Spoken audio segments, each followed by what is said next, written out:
What exercises should I not do when suffering from sciatica? Well, everyone, you ask me a lot in the clinic what I can and cannot do. I have compiled questions and exercises that I think are not appropriate to do when suffering from sciatica. Let's get started.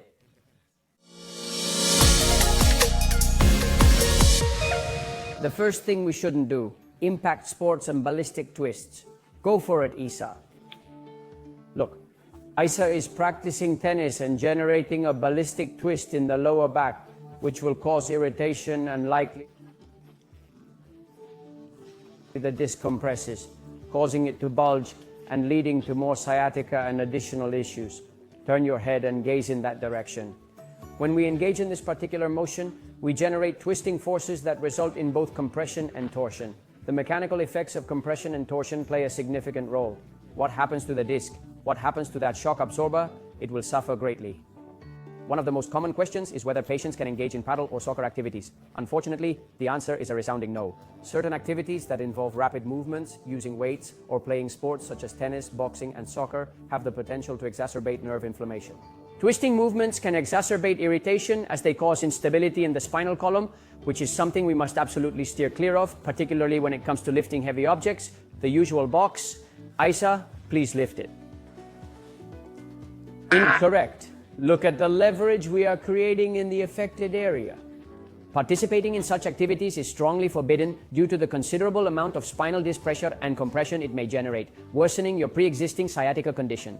A better way to lift weights properly is outlined below. This text includes 83 characters.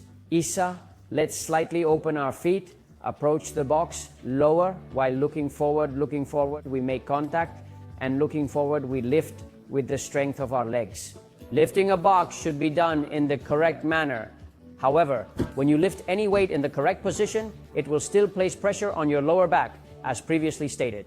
When your disc compresses and bulges further, it can exacerbate your sciatica, potentially worsening the condition. So, lifting weights is prohibited. Large.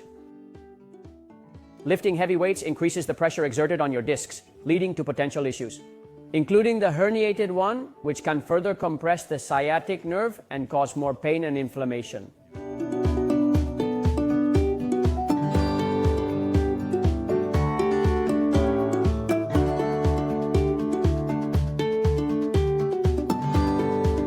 Guys, another thing you should avoid is lateral loads with weight or asymmetrical weight loads. Look, the typical shopping bag.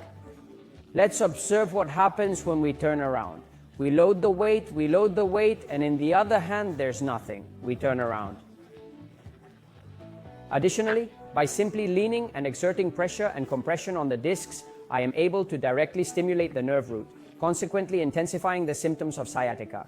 It is crucial to avoid carrying loads sideways or unevenly, as this can have significant consequences.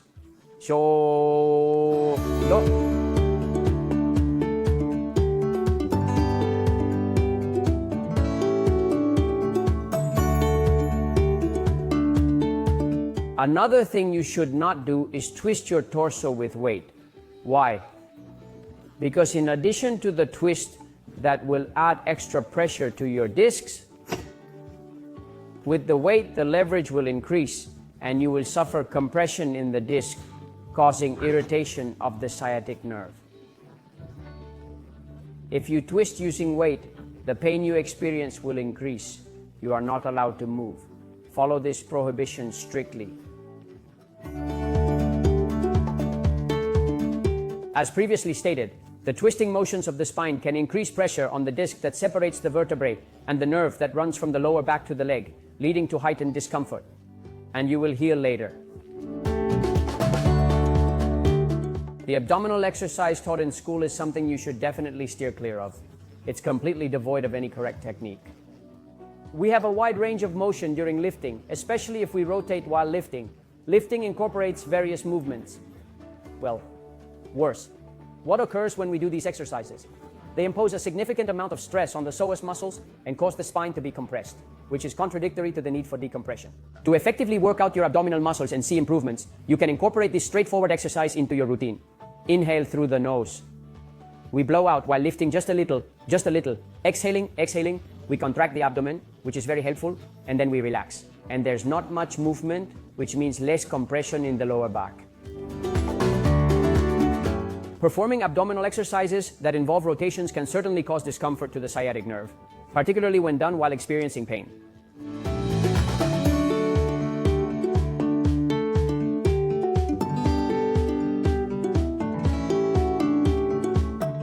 Another thing we need to avoid is any exercise that increases intra-abdominal pressure. While it may appear trivial, performing activities such as using the restroom or employing techniques to equalize pressure, for instance clearing your ears, is a Valsalva maneuver, and that should be avoided. Lifting weights, and hold the pressure or do any exercise. Take a deep breath and retain it for a while. This poses a great challenge as it raises the pressure within the intervertebral discs, worsening the discomfort caused by sciatic pain. Finally, a bonus recommendation: activities, including exercise and non-exercise options for managing sciatica. Use common sense, folks. Running for long periods, walking for long periods, moving, as I mentioned, doing exercises that cause pain. Everyone has a very different fitness level. While sciatica may not cause pain for some individuals who engage in specific exercises during the early stages, others may experience significant discomfort caused by variations in their muscle structures. But most importantly, ensure that pain does not appear before, during, or after exercise. This will keep you on the right path.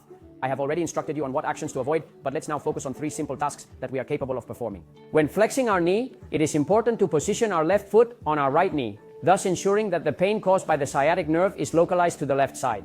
And we will perform a gentle pumping motion that we can do for at least 1 minute, 1.5 minutes, or 2 minutes. This will be beneficial for starting to stretch the whole back area of the buttock and the piriformis. If you're up for it, try a stretch later. We will stretch the knee by grabbing it and perform this exercise for 2 sets of 40 seconds. The main focus is to directly target the piriformis muscle and promote relaxation, which is scientifically shown to alleviate sciatica. Finally, I would suggest 2 exercises that I love. The Cobra pose. Let's lie facing down, resting our upper body on our lower legs, sitting alternatively. Tucking our head in. And this exercise creates a self-stretching of the spine while starting to stretch the entire back area. After holding this position for about 20 or 30 seconds, we transition to the Cobra. Resting on our forearms, we will stretch our legs and look up toward the ceiling. We will transition from a flexion to an extension to start gaining mobility in the lumbar area, which is extremely beneficial. I hope everyone understands the exercises you can do for sciatica pain. Make sure you follow them properly. I've been clear, but if you have doubts, leave a comment, subscribe like us, and to healing and beyond. Goodbye. Goodbye.